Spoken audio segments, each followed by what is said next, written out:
Hello my loyal companions, welcome back to the channel. Today is the day that the Arctic Shield update drops to Rogue Company, bringing us version 0.54 of the game, and also bringing along things such as Sigrid, Glacier, and many other changes, including some rogue changes that I'm going to be going over in this video.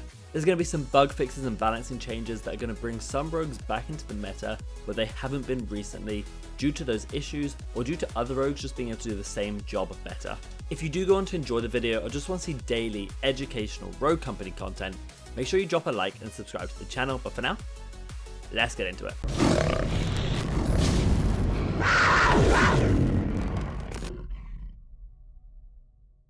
I'm going to start with Fixer. Now this isn't too much, he has been subject to a lot of nerfs leading up to this update, so there's nothing more that's going to impact him here as such. But all that's going to happen is the activation sound and expiring sound of his ability is getting a volume and range increase, so people will be able to hear it from further away. However, Fixer has been the dominant sniper for the past month or so. Since his release, he's been really strong with that tier double shot, and that is why he was nerfed, but still, Phantom, who is the other sniper, really hasn't been able to compete. But that's all going to change in this update. The reason Phantom is likely going to come back into the meta is due to her now counterable nature to Fixer. Her ability Nano Smoke is now getting an update where if she throws it down, Fixer cannot see through it, and it's a complete counter to his own smoke and thermal vision. She also has Cloaked, which is getting an update in this patch to counter Fixer, so that when Fixer sees somebody in his thermal vision who has Cloaked, they don't pop up as the orange heat signature, as instead they're sort of this black cold outline. But also with Phantom, her weapon is getting a slight buff, but it's really more of just a fix to an issue that was occurring.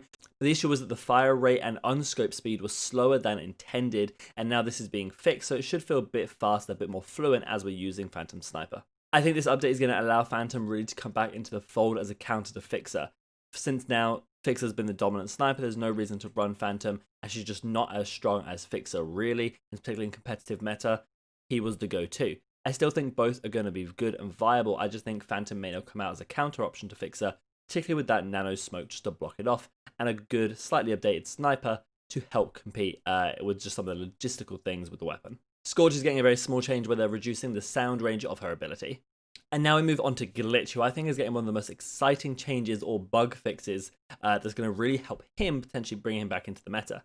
Now, if you think about what Glitch is, he is a rogue with tenacity, flashbangs, and a really good competitive level ability. The only problem is his hack so far has been bugged to where he has not been able to hack trophy systems, which is really the main thing you need it for to counter Trench. Now though, that bug has been fixed and you are going to be able to hack the APSs and actually be useful as Glitch. I think he's going to fold really nicely into the upcoming meta now that he can do this, and I think he's going to make Trench a lot less viable because the biggest thing was he couldn't hack those trophies and now he can. And that's going to be a really big change to help him bring it into the meta and Trench move out of it.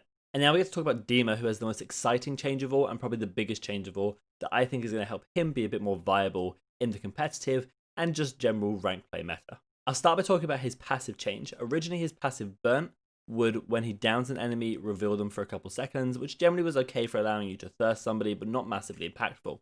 Now the Explosive King himself is getting a new passive, also called Burnt, that when he damages an enemy with an explosive, they become revealed. This is a massive change and is going to really help accelerate the pace of the game and help him just naturally with his kit of explosives be more viable. You often find with Dima that you're able to hit your explosives, but due to things like tenacity and headstrong or just the general damage range, you haven't been able to fully kill them, but hitting them for a good amount of damage will now reveal them, which gives you a lot of information. This will be particularly useful for a really hard breach on something like High Castle or Lockdown, where you may throw your nade out, you may not do a lot of damage, but you may tag them, and now you can see exactly where they run to, whether they run to Archway or Kitchen, or whether they're still on the site itself, and allows your team to have more information for that push.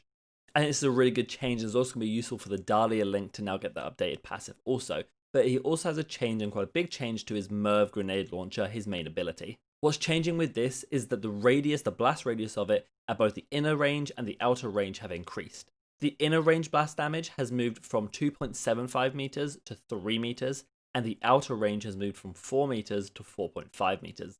This, although it doesn't sound like a lot, is actually quite a good substantial change, and from my playing with it on the PTS server, it did feel a little bit more consistent to hit that grenade launcher, although it is kind of hard to tell. I think it'll just be something in the background. It'll be like, oh nice, I'm hitting more grenade launchers, and that is just due to this update. With all those changes for Dima, particularly with the possible link for Dahlia now, I think he's going to be a bit more viable going into some maps as a breacher. I think they've done a good job with the breaches this map, obviously with the update to Glitch, with now an update to Dima, and obviously the addition of the new rogue Sigrid. And now obviously Sigrid is the last rogue that is worth covering in the upcoming changes, but I have already gone over her on this channel, and what I'm going to do is I'm going to link in the description that video where I talk about her kit, break it down for you so you know what to expect, with gameplay from the PTS server, and also talk about the way I think she's going to fold into the meta. Okay then guys, it's going to take us to the end of the video. If you did enjoy, make sure you leave a like and subscribe to the channel. You can also come follow me on twitch.tv/RadtharGaming to see live gameplay commentaries, guides, Q&As, and playing with viewers. I'm also going to be going live the moment the update drops so that we can play Sigrid together and you can see exactly how she works. All the links you're going to need are down in the description below, but for now guys, I hope you have a fantastic day, and remember, be loyal, be brave, be relentless, and I'll catch you in the next video.